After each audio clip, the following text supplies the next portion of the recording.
Everybody,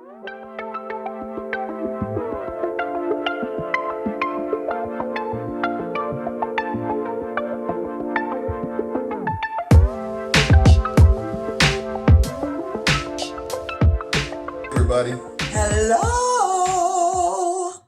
welcome To the Hunt for Harmony. I'm James Hunt, I am Joqua Hunt. and we are marriage coaches. Yes. We don't consider ourselves counselors, therapists, ministers, or pastors. Yes. We're a couple who want to share our 26 years of what we've learned in our marriage in hopes that it will help you create the marriage that you want. Because it is a thing. You can create it. You definitely can. So we want to thank everybody for tuning in and checking us out. Thank you. Right now, please like and share us. Click. Subscribe. We appreciate new viewers. Yes. Some of you have been following us, and we're very grateful. But the new viewers, welcome. And we hope that you will hear something in this episode of The Hunt for Harmony that will spark some thinking and prick your heart. Some desire to make your marriage better than what it is. Doesn't mean that you have a problem, but your marriage could always be better. All right? So let's dive in. But of course, before we do, just to peek back, last week we talked about blended families, and give it a listen. I'll put it somewhere in here so you can click the link. But blended families, blended in the sense that it is truly blended and it becomes homogenous. No division, no separation. Even with children who don't live in the house. Right. That it's not his children or her children. They're our children. And words are powerful and they create. And if you begin to speak forth our children, it'll make a difference. It'll make a difference in your heart, mind, and action, and it'll make a difference in the kids. For sure. Now, tonight, we're going to be talking about strengths and weaknesses tonight and next week. Yeah. Tonight, though, we're going to focus on our partners, our spouse's weaknesses. Perceived weaknesses, because that might be how you view it. Right. Perceived weaknesses, their weaknesses. Because just like you said, it may be what you think is a weakness in them. But we're going to kind of flip the script a little bit and ask the question, is it a balm or is it a burden? Is it a balm or is it a burden? Yeah.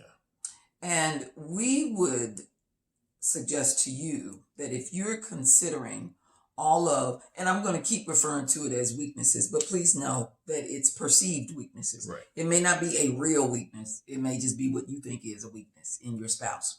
But we would like for you to consider that perhaps those weaknesses that you're identifying in your spouse are really for you.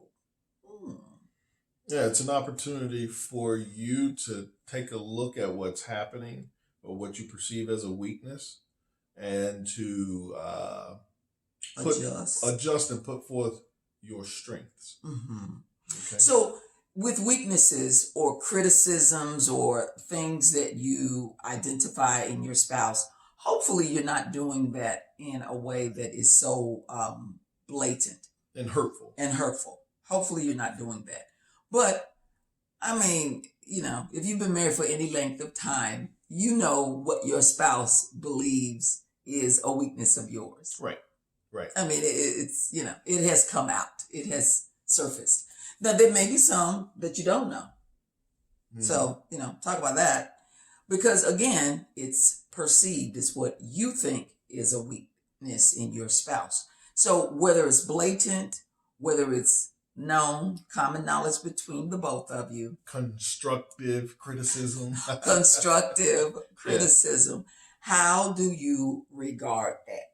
Right. So I would say, if this is a weakness, and as you can see, we're not talking to the person right.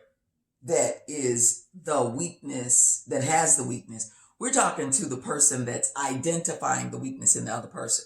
Right. Because in all things, as you're creating and crafting the marriage that you want, it goes back to what you're doing in yourself. Right. So we are turning the lens on ourselves. On ourselves. Okay. So if, for instance, and we talked about this because we always try to give an example and we try to be real, give a real example for ourselves.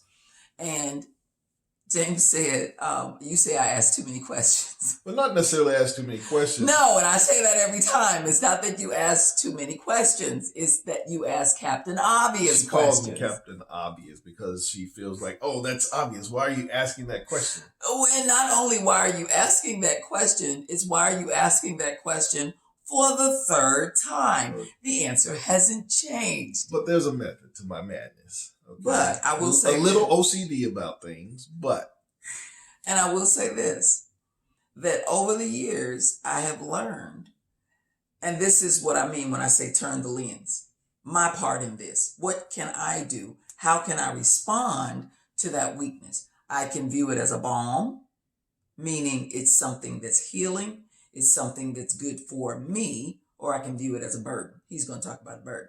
I'm talking about a balm. Instead, what I have learned is when he is asking the same question for the third time, sometimes it still gets under my skin. I have to be mindful. But so many times I've gone back and I've checked and it has changed. Or something that I thought I had, I didn't have it. Or something, actually this came up today. James learned how to Zelle. I'm moving up in the world. So he Zelled money, like yesterday or something? Yeah. Well, then I forgot that shortly after that, I Zelled money. And when I saw the amount and the account, I was like, wait a minute, you Zelled from the wrong thing. And I jumped to that because one of his weaknesses, and this is not perceived, is that he is technologically challenged. You heard me say he just learned how to Zelle. So when I saw the amount and it just didn't register in my mind that I had sent it, I saw it was from a different account. So I sent him a text and was like, you Zelled from the wrong account. And I sent him an emoji like. But I had proof. I did well in my Zelling. So he sent a picture and he was like, no, I didn't. And he sent me a picture of it. And I was like, you know what? You're right. That wasn't you. It was me. Now, if I had jumped to burden, that could have gone left real quick. It could have ended up differently. But I thought Balm.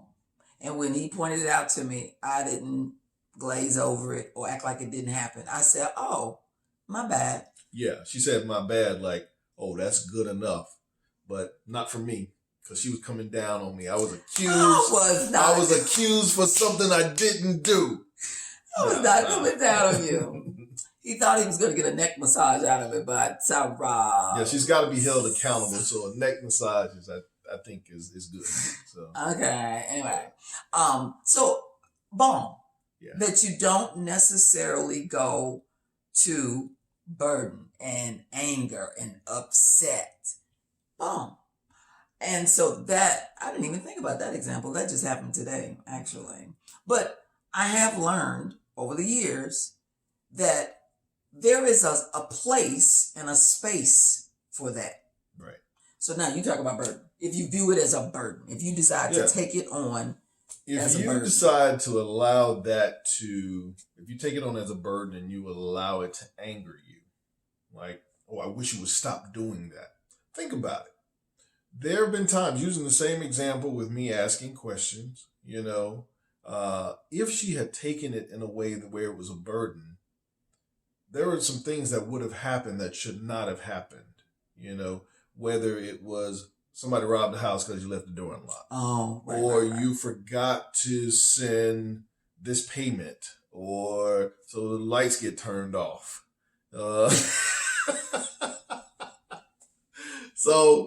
But So you really can't. True story. When you take it on as a burden, you don't really consider why it's being done. You know that can be helpful as well. It can take you down a bad street. You know, so don't come down on your spouse. You know, and be mindful not to approach it in a criticizing way. Right. You know, especially if you're just putting them down about, you know, how they are, because what'll happen is that person, your spouse, will start to keep things to themselves, not respond the way that they normally would respond. And you, as a result, will make some decisions and do some things that you will regret. Right. And that you would not have normally done. Right. Had your covering not been there to say, are you sure that you did blah, blah, blah? Right. Or did you check so-and-so? Your spouse is that way for a reason. Right. Okay.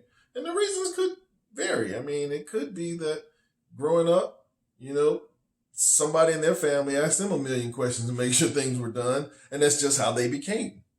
Right. It could be a learned behavior. Yeah. You know, but it can be beneficial. And that's how you have to view it. Not as nagging, not as irritating, but as beneficial, not a burden. Right. So as to the question, balm or burden? Balm. You want it to be a balm. You want it to be a balm. You want it to be healing. BALM. Yes, BALM. Yeah. You want it to be something that is beneficial.